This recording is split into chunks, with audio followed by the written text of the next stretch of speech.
মাঝে মাঝে মানুষ আমাদেরকে এত কষ্ট দেয় যে ক্ষমা করা যে নবীজির সুন্নাহ এটা আমরা জানি, কিন্তু এত আঘাত আমরা পাই যে ক্ষমা চাইলেও করতে পারি না। মানে মানুষ আমাদেরকে এত আঘাত দিয়েছে, এত কষ্ট দিয়েছে, এত বেইমানি করেছে যে ক্ষমা করতে চাইলেও বদদোয়া আসে। এই সমস্যা অনেকের মাঝে আছে না নাই? প্রথমত মাথায় রাখতে হবে, দেখেন ইসলাম কখনো আপনার অনুভূতিকে চাপায় রাখতে বলে না, বাট ইসলাম বলে আপনার অনুভূতি যেন কখনো প্রতিশোধের জন্য না হয়। কেউ আপনাকে কষ্ট দিলে আপনি কষ্ট পাবেন, এটাই স্বাভাবিক, এটাই মানুষের স্বভাব। কিন্তু এই কষ্টকে পুষে রেখে প্রতিশোধের আগুন জ্বালানো, ঘৃণা করা, বারবার গালি দেওয়া, এটা ইসলামের দেওয়া স্বভাব নয়। ইসলাম বলে ক্ষমা করে দাও।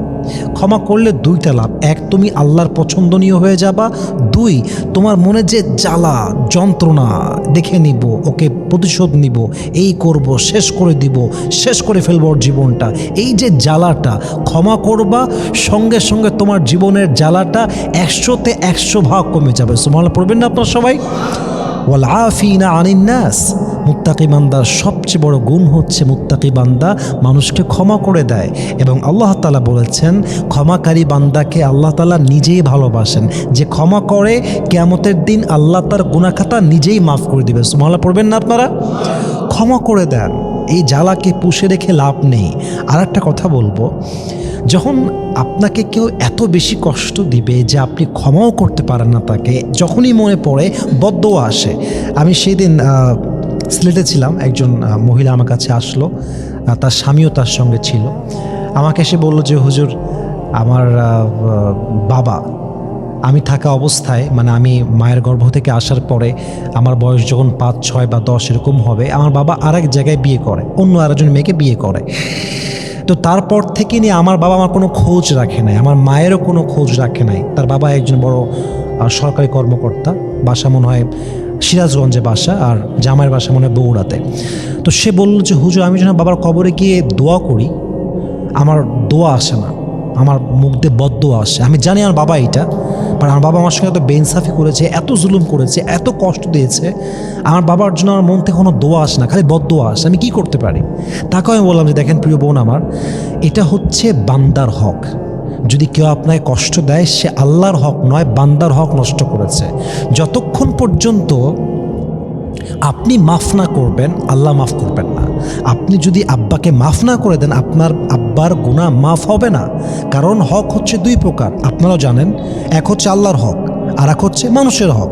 আল্লাহর হক নষ্ট করলে আল্লাহ মাফ করে দেয়, বাট বান্দার হক নষ্ট করলে বান্দা যতক্ষণ পর্যন্ত মাফ না করে ততক্ষণ পর্যন্ত মাফ হয় না। তো আপনি যদি আপনার কষ্ট দেওয়া মানুষটাকে ক্ষমা করতে পারেন, যে আপনাকে কষ্ট দিয়েছে, আঘাত দিয়েছে, বেঈমানি করেছে, হতে পারে তাকে ক্ষমা করার মাধ্যমে আল্লাহ তাআলা আপনাকে ক্ষমা করে দেবে। সুবহানাল্লাহ পড়বেন না আপনারা সবাই? আল্লাহ বলছেন ওয়াইন তাফু ওয়া তাসফাহু ওয়া তাগফিরু ফাইনাল্লাহা গফুরুর রহিম। তোমরা যদি ক্ষমা চাও, তোমরা ক্ষমা করা শেখো, তোমরা দয়া করা শেখো, মানুষকে ক্ষমা করে দেওয়া শেখো। এই জন্য প্রিয় ভাইয়েরা আমার, প্রতিশোধের আগুন জ্বালাবেন না, সবসময় ট্রাই করবেন ক্ষমা করে দেওয়া। আর একটা বিষয় মাথায় রাখবেন, মানুষ যখন বিচারটাকে আল্লাহর উপরে ছেড়ে দেয়, যে আল্লাহ দেখবেন, আল্লাহ বিচার করবেন, আল্লাহই আমার জন্য সেরা, আল্লাহই আমার বিচারক, দেখবেন যে এই একটা কথা মানুষকে শান্তি দেয়। কারণ কি জানেন? আপনি মানুষের বিচার করতে পারবেন না, এবং এই দুনিয়াটা আসল বিচারের জায়গা নয়। আসল বিচারের জায়গা হচ্ছে কিয়ামতের দিবস, মালিকি ইয়াউমিদ্দিন। ये जज़ा का दिन है, जो अच्छा करेगा उसके लिए अच्छाई का फ़ैसला होगा, जो बुराई करेगा उसके लिए बुराई का फ़ैसला होगा। ये है असली दिन। তো আপনি কি করবেন? আল্লাহর উপরে ফয়সলা। আল্লাহ তুমি বিচার করবা, আল্লাহ তুমি দেখে নেবা। এই একটা বাক্য আপনার মনে এত শান্তি দিবে যে শান্তি আপনার মনটাকে হাজার কষ্ট থেকে দূরে রেখে পুরো জীবনটাকে আপনার শান্তপূর্ণ করে দিবে। সুবহানাল্লাহ পড়বেন আপনারা সবাই? সর্বশেষ একটা কথা বলবো, এই জেদ বাদ দেন, প্রতিশোধের জেদ বাদ দেন, ক্ষমা করতে পারি না এই জেদ বাদ দেন, কাজের উপরে জেদ নিয়ে আসেন। কেউ কষ্ট দিয়েছে, আমি আমার কাজে মন দিব। কেউ আঘাত দিয়েছে, আমি আমার কাজে মন দিব। কেউ আমার মন ভেঙেছে, আমি আমার কাজে মন দিব। কেউ বেইমানি করেছে, আমি আমার কাজে মন দিব। কাজই আসল পরিচয়। মানুষ প্রতিশোধে ফোকাস করেছে, প্রতিশোধ নিয়ে দেখায় দিব আমি কি করতে পারি। কিন্তু ওই মানুষটা যদি কাউকে প্রতিশোধ নেওয়া ছাড়া নিজের কাজে মন দিত, নিজের যোগ্যতায় মন দিত, স্কিল ইমপ্রুভ করত, সময় এমন আসতো যে তার সঙ্গে বেইমানি করেছে, যে তাকে কষ্ট দিয়ে ভেঙে দিয়েছে, ওই মানুষটা তাকে দেখার জন্য পাগল হয়ে যেত। ঠিক কিনা বলেন আপনারা সবাই? যোগ্যতা সম্পন্ন হতে হয়, কাজের মধ্যে জেদ নিয়ে আসতে হয় যে আমি কাজ করব, আমি আমার স্বপ্নের জন্য দৌড়াবো। That should be your attitude. দেখে নিব, মেরে ফেলবো, প্রতিশোধ নিব, this should be not your attitude. You just have to focus on your work. কাজে মন দেন, দেখবেন পৃথিবীর সমস্ত কষ্ট আপনার জন্য ইজি হয়ে যাবে, হালকা হয়ে যাবে। মানুষের সঙ্গে যখন আপনার আত্মাটা জুড়ে যায়, ফিজিক্যালি অ্যান্ড মেন্টালি, আপনি যখন একটা মানুষের সঙ্গে জীবনটা কাটাতে অভ্যস্ত হয়ে যান, আপনার সুখেও সে, দুঃখেও সে, আপনার ঘরেও সে, বাহিরেও সে, মোবাইল ফোনেও সে, রিয়েল লাইফেও সে, সব জায়গায় যখন আপনি একটা মানুষের সঙ্গে কানেক্টেড থাকেন, হতে পারে আপনার হাজব্যান্ড, হতে পারে আপনার ওয়াইফ, হতে পারে আপনার বন্ধু, হতে পারে আপনার মা, হতে পারে আপনার বাবা, এনি ওয়ান, যে কেউ হতে পারে, যদি তার সঙ্গে আপনার সম্পর্কটা একদম আত্মায় আত্মায় জুড়ে যায়, ঠাস করেই যদি সে মানুষটা হারিয়ে যায়, মারা যায় বা ছেড়ে যায়, এত সহজ না ভুলে যাওয়া। কেন সহজ না, আরও ব্যাখ্যা করি। মোবাইল ফোনে একটা ছবি আছে আপনার, আপনি জাস্ট ডিলিট বাটনে ক্লিক করবেন, এটা ডিলিট হয়ে যাবে। But the brain is not like that. This is your brain, is not a device. এটি কোনো device not a brain. Brain মানে হচ্ছে আপনি যার সঙ্গে থেকেছেন, ঘুরেছেন, খেয়েছেন, সময় দিয়েছেন, আড্ডা দিয়েছেন, এটা একটা স্মৃতি। আর স্মৃতি এমন একটা জিনিস, এটা চাইলেও মানুষ ভুলতে পারে না। তবে সময়ের সঙ্গে স্মৃতির যে চাপটা, এটা কমে যায়। দেখবেন যেই স্মৃতি আপনাকে আজকে অনেক কাঁদাচ্ছে, অনেক কষ্ট দিচ্ছে, অনেক আঘাত দিচ্ছে, হতে পারে এই স্মৃতির কথা আগামী 1 বছর পরে মনে করলে আপনার মনে হবে ঠিকই, বাট আজকে যে কষ্টটা পাচ্ছেন সেটা লেভেলটা 90% কমে যাবে। ঠিক কিনা বলেন আপনারা সবাই? এটাই বাস্তবতা। তাহলে ভুলতে পারেন না কেন? 1 নাম্বার ফিজিক্যাল অ্যাটাচমেন্ট, অথবা আত্মার সম্পর্ক, অথবা আপনি তার সঙ্গে মাইন্ড এমনভাবে জড়িয়ে গেছেন যে আপনার মাইন্ড শুধু সেই ঘোরে, অথবা মানুষ স্বভাবের জাত, একসঙ্গে থেকে অভ্যস্ত, মনে করেন যে স্বামী তার স্ত্রীকে ছেড়ে চলে গেছে, মনে করেন ডিভোর্স হয়ে গেছে, তখন ওয়াইফ ভুলবে কেমনে? কারণ ওয়াইফ তো তার সঙ্গে ছিল, স্বামীও ভুলবে কেমনে? একসঙ্গে 1 বছর 2 বছর সংসার হয়েছে। তো এই যে অ্যাটাচমেন্টটা, এটা হচ্ছে মানুষের স্বভাবগত ব্যাপার, মানুষের মেন্টালিটির ব্যাপার, এটা এত সহজে ভুলে যাওয়া যায় না। তো আমল কি আছে ইসলামে?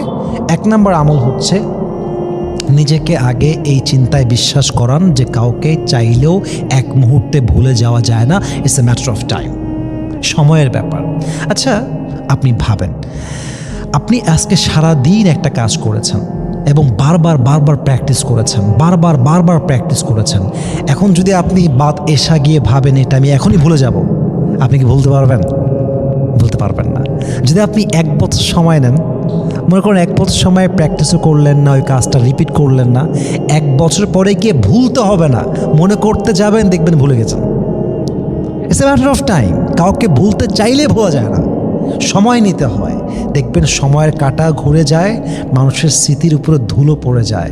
সময়ের কাঁটা ঘুরে যায়, একটা সময় যে মানুষগুলো সবচেয়ে আপন ছিল সে মানুষগুলোও পর হয়ে যায়। ঠিক কিনা বলেন বীর ভাইয়ের আমার? এই জন্য সময় নেন। 1 নাম্বার সময় নেন, আস্তে আস্তে ভুলবেন। 2 নাম্বার আল্লাহর কাছে দোয়া করেন যে আল্লাহ তুমি আমাকে ভোলার তৌফিক দান করো। আল্লাহ, যে মানুষটা আমার জীবনে আসবে না তাকে ভোলার তৌফিক দান করো। যে মানুষটা আমার জীবনে আপন কেউ নয় তাকে ভুলে থাকার তৌফিক দান করো।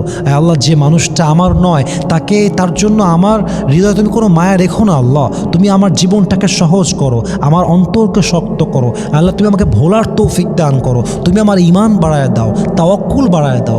দোয়া যদি করতে পারেন, আল্লাহ দোয়া কবুল করতে পারে এবং আপনার জন্য বড় একটা চ্যালেঞ্জ ইজিও হতে পারে। ঠিক কিনা বলেন আপনার সবাই? সর্বশেষ কথা বলবো, যার প্রতি আপনি মায়া কাটাতে চাচ্ছেন, ভুলতে চাচ্ছেন, জাস্ট এটা ভাবেন যে আল্লাহ আপনার জন্য যা লিখে রেখেছে তাই সেরা। যা আপনার জীবন থেকে চলে গিয়েছে তা আপনার জন্য উত্তম নয়। একটা বিশ্বাস যদি জীবন থেকে হারিয়ে যায়, আমাকে ভুলতে হবে, কারণ এটা আমার জন্য বেস্ট চয়েস নয়। যদি বেস্ট চয়েস হতো, এটা আমাকে দিত একজন, তিনি কে? যেহেতু বেস্ট চয়েস নয়, আল্লাহ আমাকে দেয় নাই। দেখছেন কত সহজ কথা। আল্লাহ নিয়ে গেছে, উত্তম নয়, আল্লাহ দিয়েছে, এটাই উত্তম। আল্লাহ নিয়ে গেছে, আমাকে এটাই অ্যাডজাস্ট করতে হবে। আল্লাহ আমাকে দিয়েছে, এটার সঙ্গে আমাকে অ্যাডজাস্ট করতে হবে। এই ছোট্ট একটা ইমান যে আল্লাহ তুমি যা দিবা তাতেই করলাম, যা নিয়ে যাবা তাতেই করলাম। তাহলে এই বিশ্বাস থাকলে যে কোনো জায়গায় যে কোনো কাজ আপনার জন্য সহজ করবে এক সত্তা, তিনি কে?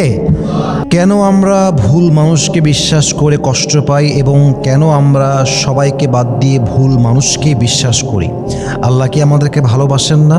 যদি আল্লাহ আমাদেরকে ভালোবাসেন, তাহলে বিশ্বাসঘাতক মানুষকে আমাদের জীবনে আল্লাহ কেন পাঠান? যদি বলতেন খুব খুশি হতাম। I think that's the very important question for everyone to know. প্রথম কথা আমি জাস্ট শর্টকাটে বলতে চাই, আপনি যখন বেঈমানের শিকার হবেন, ভুল মানুষকে বিশ্বাস করে ঠকে যাবেন, মনে করবেন আল্লাহ আপনার জীবনে বিশাল একটা রহমত করেছেন। নাও দ্য কোয়েশ্চেন ইজ, এটা রহমত হয় কেমন করে? এটা আমার জীবনে রহমত হয়ে কাজ করছে কেমন করে? ফার্স্ট অফ অল মাথায় রাখতে হবে, আপনি যখন বেঈমানের শিকার হন, আপনি যখন কাউকে বিশ্বাস করে ঠকে যান, অ্যাট দ্য সেম টাইম আপনি এটা রিয়েলাইজ করতে পারেন যে পৃথিবীতে আসলে আপন বলতে কেউ নেই। আপন আমার এক সত্তা। বলেন সবাই, তিনি কে? মানুষকে তো বিশ্বাস করা যায় না, মানুষকে বিশ্বাস করে মানুষ ঠকে যায়। আর আল্লাহকে বিশ্বাস করে মানুষ কখনো ঠকতে পারে না, বরং মানুষ সবসময় আল্লাহকে বিশ্বাস করার মাধ্যমে জীবনে বিজয়ী হয়ে যায়। ঠিক কিনা বলেন সবাই আপনারা? এই জন্য মাঝে মাঝে বিশ্বাসঘাতকতার শিকার হওয়ার পরেই কিন্তু আপনি আল্লাহর প্রিয় বান্দা হয়ে ওঠেন, আপনি আল্লাহর কাছে চলে যান, আপনি আল্লাহকে চিনতে পারেন। অতএব আল্লাহ যখন আপনাকে আপনার জীবনে কোনো বিশ্বাসঘাতককে পাঠায়, আপনি বুঝবেন যে আল্লাহ মেসেজ দিচ্ছে, বান্দা এইটা তোর আপন না, আমি তোর আপন। এইটা তোর আসল বন্ধু নয়, আমি তোর আসল বন্ধু। এইটা তোর কল্যাণকামী নয়, আমি তোর কল্যাণকামী। এরা তোকে ছেড়ে যাবে, আমি তোকে ছাড়বো না। এদেরকে বিশ্বাস করলে তুই ঠকে যাবি, আমাকে বিশ্বাস করলে তুই ঠকবি না। অতএব কাম ব্যাক টু মি, আমার দিকে ফিরে আয়। তোকে সবচেয়ে বেশি ভালোবাসে একজন, তিনি কে? Accept it as a mercy from your Lord. আল্লাহর পক্ষ থেকে রহমত হিসেবে অ্যাকসেপ্ট করতে হবে। এবং মাথায় রাখবেন প্রিয় ভাইরা আমার, আসলে এটা সত্য কথা, আমি জানি আপনারা আমার সঙ্গে একমত হবেন। যারা বিশ্বাসঘাতক তারা কখনো ভাবে না যে আমি যে বেঈমান এটা কখনো প্রকাশিত হয়ে যাবে। তারা অলওয়েজ ভাবে আমি তো অনেক চালাক, আমি ঠকাচ্ছি, কেউ ধরতেই পারবে না। বাস্তবতা হচ্ছে, আপনি যখন কোনো বান্দার বিশ্বাস নিয়ে খেলেন, আল্লাহ তখন ওইটা দেখতে পারে এবং একটা সময় গিয়ে আল্লাহ তার চরিত্রকে আপনার সামনে এমনভাবে রিভিল করে দিবে, এমনভাবে প্রকাশিত হয়ে যাবে, আপনি কল্পনাই করতে পারবেন না যে এই মানুষটা এত খারাপ, এই মানুষটা এত বড় বেঈমান। বরং আল্লাহ তাআলা এই সিচুয়েশনের মাধ্যমে শেখাতে চায় যে বান্দা, যত বিশ্বাস করবি মানুষকে তত ঠকে যাবি, আমাকে যত বিশ্বাস করবি তত বেশি তুই তোর জীবনে জিতে যাবি। কথা ঠিক আছে কিনা বলেন আপনারা সবাই? এই জন্য প্রিয় ভাইয়েরা আমার, মেহেরবানি করে ঠকে গেলে কমপ্লেইন করবেন না, বরং এটাকে আল্লাহর রহমত হিসেবে অ্যাকসেপ্ট করবেন। আসুন একটা ছোট্ট কবিতা শোনাই, যেটা আল্লামা ইকবাল রহমতুল্লাহি আলাইহি লিখেছেন। খুব মারাত্মক একটা কবিতা।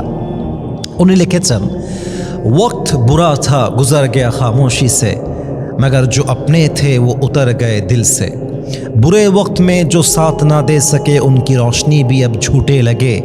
मुश्किलें तो गुजर गई सब्र के साथ, मगर हम भी पहचान गए झूठे रिश्तों के साथ। वक्त तो गुजर गया, जख्म भी भर जाएगा, लेकिन बुरे वक्त ने मुझे जो सिखाया है वो हमेशा सबक बनकर अपने दिल में रह जाएगा। What an amazing words it is! কত মারাত্মক কথা তার। তিনি বলেন যে খারাপ সময়টা তো কেটে যায়, কিন্তু আপন মানুষের নামে যে বেঈমানগুলো আছে এদের চেহারাটা প্রকাশিত হয়ে যায়। আরে খারাপ সময় তো কেটেই যায়, কিন্তু খারাপ সময়ে মানুষকে চেনার যে শিক্ষাটা পেয়েছি এটা আজীবন আমার মনে গেঁথে যায়। ঠিক কিনা বলেন সবাই আপনারা? আপনার জীবনে বেঈমান এসেছে আপনাকে আল্লাহর কাছে নেওয়ার জন্য, আপনার জীবনে বেঈমান এসেছে আপনাকে আল্লাহর বন্ধু বানাবার জন্য। 2 নাম্বার পয়েন্ট মাথায় রাখবেন, ভুল মানুষকে বিশ্বাস করা it's a nature of human being. আচ্ছা, মানুষকে আরবিতে কি বলা হয়? ইনসান। ইনসানের মূল মাদ্দা হচ্ছে নাসিউন তথা ভুলে যাওয়া। মানুষ ভুল করবে, ভুল মানুষকে বিশ্বাস করবে, ইটস এ নেচার, এটা মানুষের স্বভাব। আপনি দেখবেন সঠিক সিদ্ধান্ত বাদ দিয়ে ভুল সিদ্ধান্ত নেয় মানুষ, সঠিক মানুষকে বাদ দিয়ে ভুল মানুষকে ধরে মানুষ, সঠিক মানুষকে বিশ্বাস করা বাদ দিয়ে ভুল মানুষের হাত ধরে কে? মানুষ। এটা মানুষের নেচার, এটা মানুষের স্বভাব, এটা মানুষের জাত। মানুষ মাত্রই ভুল করবে, অতএব ভুল যেহেতু আমরা করবই, এটাকে নিয়ে এত মাতামাতি করার দরকার নেই। আমি আগেই বলেছি, যদি কেউ বেঈমানি করে এটা বেঈমানি নয়, বরং আল্লাহ চায় এই বেঈমানির মাধ্যমে আপনি তার নিকটবর্তী বান্দা হয়ে যান। সুবহানাল্লাহ পড়বেন না আপনারা সবাই? আর একটা পয়েন্ট মাথায় রাখবেন প্রিয় ভাইয়েরা আমার, সত্য কথা এইটাই যে এই বেঈমানির মাধ্যমে, ভুল মানুষকে বিশ্বাস করার মাধ্যমে আল্লাহ চায় আপনার অন্তরটাকে পরিশুদ্ধ করতে। আপনি দেখবেন, আমি একটু ছোট ব্যাখ্যা দেই, আপনাদের বন্ধুদের মাঝে এমন অনেক বন্ধু আছে যারা কোনো একজন মেয়েকে খুব বেশি ভালোবাসে, যে কেউ হতে পারে আপনাদের বন্ধুদের মাঝে। তো বন্ধু সে মেয়েটাকে এত বেশি ভালোবাসে যে ব্লাইন্ডলি ট্রাস্ট করে। যদি আপনি আপনার বন্ধুকে ওই মেয়েকে নিয়ে বদনাম করেন, দেখবেন যে আপনি আপনার বন্ধু শত্রু হয়ে গেছেন। বাস্তব কথা বলছি, এত বেশি ভালোবাসে। কিন্তু একটা সময় পরে যখন ওই মেয়েটা বেঈমানি করে আর এক জায়গায় বিয়ে করে, দেখবেন আপনার বন্ধুর মনটা ভেঙে চুরে চূর্ণ বিচূর্ণ হয়ে যায়। তো যে পয়েন্টটা আমি বলতে চাই, আমি বেশিরভাগ ক্ষেত্রে দেখেছি যখন কেউ বেঈমানির শিকার হয়, আসলে ওর মনটাতে না মানুষের ভালোবাসা এমনভাবে ঢুকে গেছে যে সে মানুষকে আল্লাহর চাইতে বেশি ভালোবাসা শুরু করেছে। কিন্তু যখন সে প্রচণ্ডভাবে আঘাত পায়, প্রচণ্ডভাবে ভেঙে যায়, চাই ছেলে হোক চাই মেয়ে হোক, যে কেউ হতে পারে, যখন সে ভেঙে পড়ে তখন দেখবেন মানুষের জন্য যে আলগা ভালোবাসা তার হৃদয়ে ছিল এটা দূর হয়ে যায়, এবং সেই হৃদয়ে পুরোটা পবিত্রতার সাথে আল্লাহর ভালোবাসা ঢুকে যায়। ঠিক কিনা বলেন আপনারা সবাই? অনেক যুবক দেখবেন আগে হারাম রিলেশনশিপে ছিল, মদ খেত, গাঁজা খেত, নামাজের খবর নাই, জুমাটাও পড়তো না, বেঈমানের শিকার হয়েছে, আল্লাহকে চিনতে পেরেছে। যেই যুবকটা জুমার নামাজ পড়তেও আসতো না, সেই যুবকটা আজকে 5 ওয়াক্ত নামাজও পড়ে, তাহাজ্জুদ পড়ে, মুখে দাঁড়িয়ে আছে, জুব্বা পড়ে, এমনভাবে দেখলে বোঝাই যায় না যে কোনো হুজুর আসছে না সাধারণ ছাত্র আসছে। ঠিক কিনা বলেন আপনারা সবাই?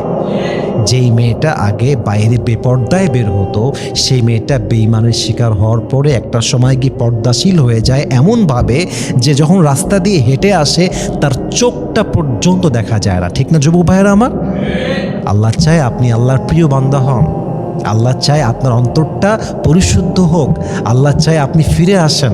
এবং সত্য কথা এটা বলে শেষ করতে চাই, কেউ বেঈমানি করলে, কেউ বিশ্বাসঘাতকতা করলে নিজেকে এইটা বলবেন না যে আমি কেন ভুল মানুষকে বিশ্বাস করলাম। আপনি এটা বলবেন যে এটা আমার লাইফের সবচেয়ে বিগ লেসন, যে জীবনে চলতে গেলে বেঈমানের শিকার আমাকে হতেই হবে। যেমন কেউ যদি সাইকেল চালাতেও শিখতে চায়, সাইকেল চালাবে, সে শিখতে চায়, দেখবেন সে বারবার হোঁচট খেয়ে পড়ে যায়। বাইক, আমি আমার লাইফে যখন বাইক চালানো শিখেছি, আমার যে কতবার হাত পা কাটছে হিসাব নেই, এবং সবচেয়ে বড় অবাক করার বিষয় হচ্ছে আমার পাটাও ভেঙে গেছে। বাইক চালাইতে গিয়ে আমার পাটাও ভেঙে গেছে। কিন্তু এখন আমার কাছে বাইকটা এত সহজ যে আমি কানে হেডফোন দিয়ে ওয়াজ শুনতে পারি, বাইক চালাতে পারি, আমার কাছে খুবই ইজি। এক হাতেও চালাতে পারি, মাঝে মাঝে হাত ছেড়েও চালাতে পারি। কারণ কি? এটা চলতে চলতে প্রসেসটা আমার জন্য ইজি হয়ে গেছে। তো জীবনে কোনো কিছু সহজ করতে চাইলে, জীবনে স্ট্রং হতে চাইলে আগে ভাঙতে হবে। আরে ভাই, জীবনে চলতে গেলে বেঈমানের শিকার হতে হবে। তো এটাকে ভেঙে যাওয়ার কারণ হিসেবে নিলে হবে না, বরং ভাবতে হবে এটা আমার লাইফের লেসন, কাউকে অন্ধ বিশ্বাস করা যাবে না। এটা আমার লাইফের লেসন, কাউকে চোখ বন্ধ করে বিশ্বাস করা যাবে না। এটা আমার লাইফের লেসন, আল্লাহ বাদে কাউকে বিশ্বাস করা মানেই ঠকে যাওয়া, আল্লাহকে বিশ্বাস করা মানেই জিতে যাওয়া। ঠিক কিনা বলেন সবাই আপনারা? এই জন্য ভুল মানুষকে বিশ্বাস করা এটা মানুষের নেচার, এটা আল্লাহর রহমত, এটা আপনার জীবনের শিক্ষা, এটা আপনার অন্তরকে পরিশুদ্ধ করার বিশাল বড় একটা মাধ্যম। কষ্টের সময় আল্লাহর উপরে ভরসা বাড়াবো কেমন করে? তাওয়াক্কুল বাড়ানোর জন্য কোনো আমল আছে কিনা? মাঝে মাঝে কষ্ট আসলে, বিপদ আসলে আমি ধৈর্যহীন হয়ে যাই। তো আমার ধৈর্য বাড়ানোর জন্য এবং তাওয়াক্কুল বাড়ানোর জন্য ইসলামে কোনো আমল আছে কিনা? That's a very important question, যে তাওয়াক্কুলটা আমরা বাড়াবো কেমন করে? কারণ মুখে বলি আল্লাহ ভরসা, আর কাজে যদি আমরা অ্যাপ্লাই না করতে পারি তাহলে আল্লাহর উপর তাওয়াক্কুলটা আসবে না। এবং মাথায় রাখবেন, জাস্ট মুখে বলা আল্লাহ ভরসা, জাস্ট মুখে বলা যা হবে আল্লাহ দেখবে, এটা একরকম, আর বাস্তবে স্বাভাবিক জীবনে আল্লাহর উপরে তাওয়াক্কুল করে লাইফটাকে লিড করা, that's a different matter. So আমাদেরকে জানতে হবে যে আল্লাহর উপরে তাওয়াক্কুলটা বাড়ে কেমন করে, ধৈর্যের লেভেলটা স্ট্রং হয় কেমন করে। ফার্স্ট অফ অল, যদি আপনি আল্লাহর উপরে তাওয়াক্কুল বাড়াতে চান, প্রথম আমলটা কি জানেন? আল্লাহর রহমতকে স্মরণ করা। Remember the mercy of your lord. আল্লাহর দয়া, আল্লাহর মায়া, আল্লাহর বাউন্টিসকে স্মরণ করা। এখন আল্লাহর দয়া স্মরণ করব কেমন করে? আল্লাহ তাআলা নিজেই বলছেন, ফাইন্না মাআল উসরি ইউসরা, indeed with every hardship there is ease. প্রত্যেক কষ্টের সাথে আমি আল্লাহ স্বস্তি রেখে দিয়েছি।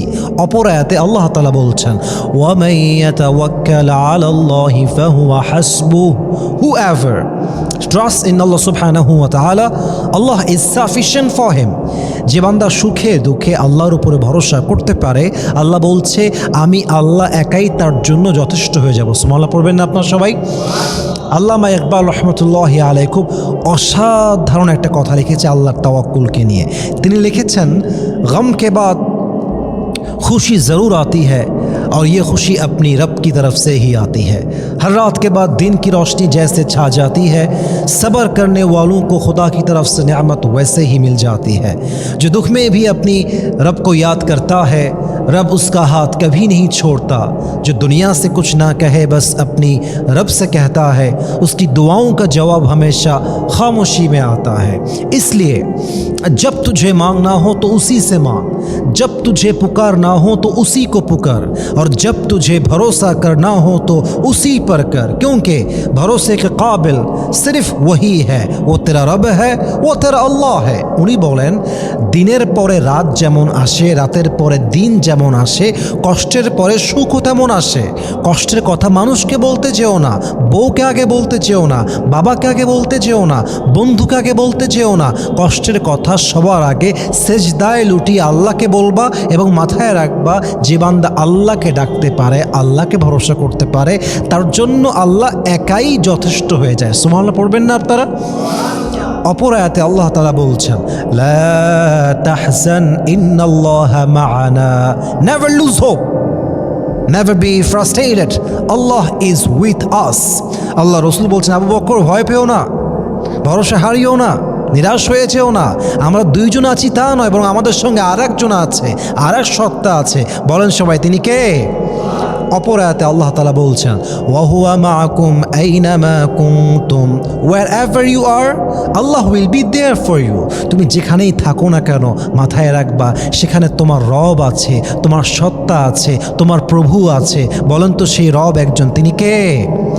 অপর আয়াতে আল্লাহ তাআলা বলছেন, লা ইউকাল্লিফুল্লাহু নাফসান ইল্লা উসআহা, Allah doesn't test anybody beyond their power. Allah কখনো কোনো বান্দাকে কোনো কষ্ট তার সাধ্যের বাহিরে চাপিয়ে দেয় না। আল্লাহ কত বড় রহমত দেখেন। আপনি যা সহ্য করতে পারবেন আল্লাহ আপনাকে তা দিয়েছে, আপনি যা সহ্য করতে পারবেন না আল্লাহ আপনাকে তা কখনোই দেবে না। So whatever the capacity you have, Allah will test you according to that level. আপনার যে ক্ষমতার সহ্যের ক্ষমতা আছে, আল্লাহ আপনাকে সেই পরীক্ষা নেবে। তো আপনি যখন বিশ্বাস করতে পারবেন আমার রবের দয়া এত বিশাল যে আমার রব কখনো আমার সাধ্যের বাহিরে কোনো বোঝা চাপায় দিবে না, আমার সাধ্যের বাহিরে কোনো কষ্ট আমাকে আমার রব দিবে না, এই একটা বিশ্বাস আপনার কষ্টকে হাজার গুণ কমায় দিবে এবং আপনার ইমানের লেভেল, তাকওয়ার লেভেল, ধৈর্যের লেভেল হাজার গুণ আকাশচুম্বী করে দিবে। ঠিক কিনা বলেন সবাই আপনারা? অপর আয়াতে আল্লাহ তাআলা বলছেন, কুল লা ইউসিবানা ইল্লা মা কাতাবাল্লাহু লানা, whatever Allah has decided will must happen, whatever Allah has not decided will never happen। আল্লাহ যা লিখে রেখেছে তাই হবে, আল্লাহ যা লিখে রাখে নাই তা হবে না। আপনি যদি আপনার কষ্টের অবস্থায় এটা ভাবতে পারেন যে এটা আসছে আমার লাইফে because it has to happen, so it happened, এটা হওয়ার কথা ছিল তাই হয়েছে, আল্লাহ দিতে চেয়েছে তাই এসেছে, এই যে একটা চিন্তা যে ভাগ্যে যা লেখা আছে তাই হবে, ভাগ্যে যা লেখা নাই তা হবে না, এই একটা বাক্য আপনার শক্তিকে বাড়ায় দিবে, ধৈর্যকে বাড়ায় দিবে, তাওয়াক্কুলকে বাড়ায় দিবে, ঈমানকে বাড়ায় দিবে এবং আপনি এত বেশি আল্লাহর উপরে ভরসা করতে পারবেন যে কোনো কষ্ট, কোনো আঘাত আপনার কাছে কোনো আঘাতই মনে হবে না। ঠিক কিনা বলেন সবাই আপনারা? আল্লামা ইকবাল রহমতুল্লাহি আলাইহি লিখেছেন, जो नसीब में है वो कभी छिन नहीं सकता, जो नहीं है वो कभी मिल नहीं सकता। जिंदगी में जो बुरा वक्त है वो भी लिखा हुआ है, जो अच्छा वक्त है वो भी लिखा हुआ है। तुम कहते हो कि अगर बुरा वक्त आएगा तो मैं क्या करूँगा, और मैं तुम्हें कहता हूँ कि खुदा पर यकीन रखो, बुरा वक्त ही कभी नहीं आएगा। উনি লিখেছেন, যা লেখা আছে তা আসবে, যা লেখা নাই তা আসবে না। খারাপ সময়টাও লেখা আছে, ভালো সময়টাও লেখা আছে। তুমি যদি ভাবো খারাপ সময় আসলে কি হবে, আরে আমি বলবো খারাপ সময় নিয়ে ভাবতে যেও না, ভরসা রাখো আল্লাহর উপরে। বরং তোমার খারাপ সময়ে তোমার মনের ভিতরে ঈমান, তাওয়াক্কুল, ধৈর্য বাড়ায় দিবে একজন। বলেন সবাই, তিনি কে? এই জন্য মেহেরবানি করে যখনই কষ্ট আসবে তাওয়াক্কুল বাড়ানোর জন্য আল্লাহর রহমতকে স্মরণ করবেন। 2 নম্বর প্রশ্নের উত্তর দিতে চাই, 2 নম্বর পয়েন্টে, সেটা হচ্ছে যে বেশি বেশি জিকির করা, বেশি বেশি দোয়া করা। যত বেশি জিকির করবেন তত বেশি আপনার আল্লাহর সঙ্গে কানেকশনটা বাড়বে, আর যত আল্লাহর সঙ্গে কানেকশন বাড়বে ধৈর্য তত বাড়বে, ঈমান তত বাড়বে, তাওয়াক্কুল তত বাড়বে। এবং দোয়াটা করবেন এইভাবে যে, আল্লাহ আমার বিপদে আমার পাশে কেউ নেই, আল্লাহ তুমি ছাড়া আমার কেউ নেই, আল্লাহ তুমিই আমার সম্বল, তুমিই আমার সব, আল্লাহ তুমি সব করতে পারো। আল্লাহ আমার এই কষ্টের মুহূর্তে, আমার এই একাকিত্বের মুহূর্তে আমার কাউকে দরকার না, আল্লাহ আমার তোমাকে দরকার। আল্লাহ তুমি আমার বন্ধু হয়ে যাও, আমি তোমার কাছের বান্দা হতে চাই। আল্লাহ তুমি আমার কষ্টকে দূর করে দাও, আল্লাহ তুমি আমার ঈমানকে বাড়ায় দাও, তুমি আমার ধৈর্যকে বাড়ায় দাও, তুমি আমার তাওয়াক্কুলকে বাড়ায় দাও। আল্লাহ তুমি আমাকে এতটুকু ঈমান দান করো যে ঈমান দিয়ে আমি আমার কষ্টকে হজম করতে পারি। আল্লাহ তুমি আমাকে এমন তাওয়াক্কুল দান করো যে তাওয়াক্কুল দিয়ে আমি আমার মাজার হাড়কে শক্ত করতে পারি। আল্লাহ তুমি আমাকে ঈমানদার বানাও, তুমি আমাকে মুমিন বানাও, তুমি আমাকে তোমার উপরে ভরসাকারী বান্দা বানাও। যে দোয়াগুলো মন থেকে করতে পারেন, আপনার দোয়া কবুল হওয়ার সাথে সাথে আপনার তাওয়াক্কুল এত বাড়বে যে কোনো কষ্টের আঘাত আপনাকে ভাঙতে পারবে না। ঠিক কিনা বলেন সবাই আপনারা? অতএব প্লিজ জিকির করবেন, দোয়া করবেন। 3 নম্বর আমল বলবো, কোরআন তেলাওয়াত বেশি বেশি করবেন। কোরআন তেলাওয়াতটা ঈমানের একটা অংশ। তেলাওয়াত করলে ঈমানটা পরিশুদ্ধ হয়, অন্তরটা পরিশুদ্ধ হয়, এবং অন্তর যত পরিশুদ্ধ হয় হতাশা তত বেশি দূরে যায়। অন্তর যত বেশি পরিশুদ্ধ হয় নিরাশা তত বেশি দূরে চলে যায়। এবং আপনার অন্তর যখন পরিশুদ্ধ হবে, পরিষ্কার হবে, পবিত্র হবে, তখন আপনি আল্লাহর উপরে ভরসাটা পরিপূর্ণ করতে পারবেন।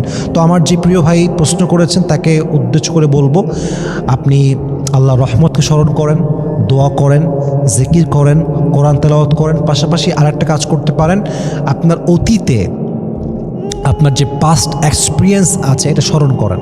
মনে করেন এর আগেও আপনার উপর বিপদ এসেছিল, কিন্তু আল্লাহ আপনাকে তার রহমত দিয়ে এমনভাবে বের করেছিল আপনি কল্পনাই করতে পারেন নাই। যখন বান্দা এটা ভাবতে পারে যে আল্লাহ তো আগেও আমাকে রক্ষা করেছে, এখনও রক্ষা করবে, আল্লাহ আমাকে আগেও বাঁচিয়েছেন, এখনও বাঁচাবে, এই চিন্তাটা দেখবেন না আপনার তাওয়াক্কুলকে আরও বাড়ায় দেবে। কথা ঠিক আছে কিনা বলেন আপনারা সবাই? তাওয়াক্কুল লেভেলটা হাই হয়ে যাবে। ইভেন আমি বলবো সবাইকে ধৈর্যের চর্চা করেন, সবর ধারণ করার চর্চা করেন, প্র্যাকটিস করেন, নিজেকে কাম রাখেন, স্থির রাখেন, ডাউন রাখেন, আল্লাহর উপরে বলেন যে আল্লাহ তোমার উপরে ভরসা আমার আছে, আল্লাহ তুমি আমাকে ভেঙে দিও না। আল্লাহ দোয়া করেন, আল্লাহর কাছে চান, ভরসা রাখেন, বিশ্বাস রাখেন, দেখবেন যে কোনো কষ্টের আঘাত আপনাকে আপনার জীবনে ভাঙতে পারবে না। আল্লাহ আমাদের সবাইকে আমল করার তৌফিক দান করুক। আমরা সকলে মন খুলে পড়ছি, আমিন।